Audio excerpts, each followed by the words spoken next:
नाम कुसुमलता वर्मा, दीघा क्षेत्र से संभावित प्रत्याशी जलसुराज की हूँ। मैं सारे बिहार वासियों को दशहरा की, नवरात्रि की शुभकामनाएं देती हूँ। माता रानी का आशीर्वाद सभी पे बना रहे, सभी सुखी संपन्न रहे। हमारा बिहार में विकास हो, बदलाव हो, सारे लोग सुखी संपन्न, सारी मनोकामना सारे लोगों की पूरी हो। मैं यही आशीर्वाद यही शुभकामनाएं देती हूँ। धन्यवाद। संजय जायसवाल ने आपके नेता पर बड़ा मानहानि का केस किया है, बड़ा मानहानि डाला है 900 करोड़ रुपए का।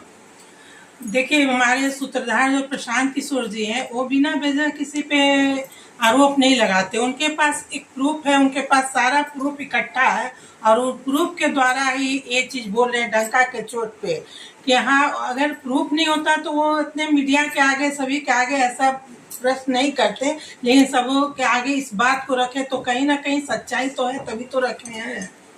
और हमारे बिहार का विकास क्यों नहीं हो रहा है? क्योंकि यहाँ पे इतने भ्रष्टाचारी मंत्री लोग बैठे हुए हैं जो जनता की, जहाँ पे गरीब जनता की मदद करनी चाहिए, गरीबों की मसीहा बनना चाहिए, वहाँ पे लोग अपने खजाने भरने पे लगे हुए हैं। वो सब के सब एक ही थाली के चट्टे बट्टे हैं, चाहे वो सम्राट चौधरी हो, संजय चौधरी हो, दिलीप जायसवाल हो या जो भी हो, मंगल पांडे हो। सभी एक दूसरे के बारे में चुप्पी लगा के सब एक दूसरे के बारे में जानते हैं, लेकिन कोई नहीं बोलते। विपक्ष भी आज कुछ बोलने की स्थिति में नहीं है, क्योंकि सभी लोग अपने इलेक्शन का रोटी सेकने में लगे हुए हैं। लेकिन एक विकल्प के रूप में प्रशांत जी आए हैं, जो बिहार के बेटे हैं। मैं उस माँ को प्रणाम करती हूँ जिन्होंने ऐसे वीर पुत्र को जन्म दिया जो कि डंका के चोट पे इस भ्रष्टाचारियों का पोल खोल रहे हैं। हम लोग के लिए बहुत ही बड़ी बात है और हम लोग प्रशांत किशोर जी के साथ हैं। और मैं यहाँ पे घूम रही हूँ, डोर टू डोर घूम रही हूँ, क्षेत्र में घूम रही हूँ, तो ये मैसेज बहुत ही खराब जा रहा है। लोग बोल रहे हैं कि जब हमारे सरकार मंत्री ऐसे बैठे हुए हैं तो हम लोग का विकास कहाँ से होगा। आज नीतीश कुमार जी को इस पर एक्शन लेना जरूरी है, क्योंकि नीतीश कुमार सही कंडीशन नहीं है, एज फैक्टर है, वो कुछ डिसीजन नहीं ले पा रहे। लेकिन उनके नीचे मंत्री लोग ये सब भ्रष्टाचारी कर रहे हैं। अभी भी उनको इस पर एक्शन लेना पड़ेगा। ये लोग को हटाएं मंत्रिमंडल से अगर वो चाहते हैं, तो नहीं तो उन्हीं की मतलब फैजत हो रही है। उन्हीं के नाम पे लोग कह रहे हैं कि नीतीश कुमार कैसे सरकार जो ऐसे मंत्री को रखे हुए हैं, तो अपना छवि बचाना चाहते हैं अपने आप को। जो क्योंकि नीतीश कुमार अपने आप में एक ऑनेस्ट व्यक्ति हैं, उन पे अभी तक कोई ऐसा भ्रष्टाचार का चाहे कोई ऐसा दाग नहीं लगा है। लेकिन अगर उनके मंत्रिमंडल में ऐसे ऐसे मंत्री लोग हैं जो भ्रष्टाचारी कर रहे हैं, तो उनका इमेज तो खराब होगा ही।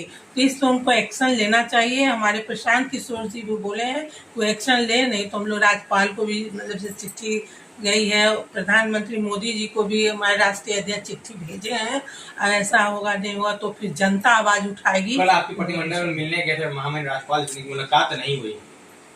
ठीक है, मुलाकात नहीं हुई, फिर कोशिश करेंगे। हो सकता है किसी कारण नहीं हुई होगी मुलाकात, फिर कोशिश करेंगे। क्योंकि प्रशांत किशोर जी जो बोलते हैं वो करके दिखाते हैं। वो बोले हैं कि इस चीज को उजागर करेंगे, हम सामने लाएंगे, इनको गद्दी छोड़ना पड़ेगा, इस्तीफा देना पड़ेगा। तो वो जो बोलते हैं वो करके दिखाएंगे और होना भी चाहिए। क्योंकि जो कानून जो है अमीर गरीब सबके लिए बराबर होना चाहिए। कहते हैं लोग, हमारे कहावत है, खीरा का चोर चाहे हीरा का चोर चोर होता है।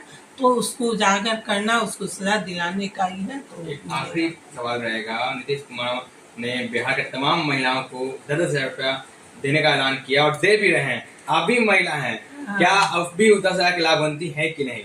सुनिए, तो इलेक्शन आती है तो इलेक्शन में लोग खेल खेलते ही हैं कि 10-10 हजार रुपया दे रहे हैं बिजनेस के लिए महिलाओं को। लेकिन उनसे पूछा जाए कि 10,000 में किस चीज का बिजनेस शुरू करेंगी महिला? 10,000 में क्या बिजनेस होगा? क्या महिला बीड़ी पान और तंबाकू का बिजनेस करेंगी? तो वो तो इलेक्शन में वो अपना वोट लेने के लिए अभी 10,000 रुपया दे रहे हैं। इलेक्शन हो जाएगा उसका फिर वो भूल जाएंगे। इसके पहले भी 94 लाख गरीबी रेखा के नीचे वाले को तो उन्होंने बोला था कि 2-2 लाख रुपए देंगे। भूमिहीन लोग को बोला था कि 3 डिसमिल जमीन देंगे, तो कहाँ दिए? इसलिए जनता को उन्होंने बहुत ठग चुका है। जनता आ गई है इनमें कि नहीं, अब हम लोग को बदलाव चाहिए। अभी बुलावा में आने वाली नहीं है, पढ़े लिखे लोग हैं, समझदार हैं और जो करेंगे फैसला लेंगे सोच समझ के करेंगे और बदलाव बिहार में 100%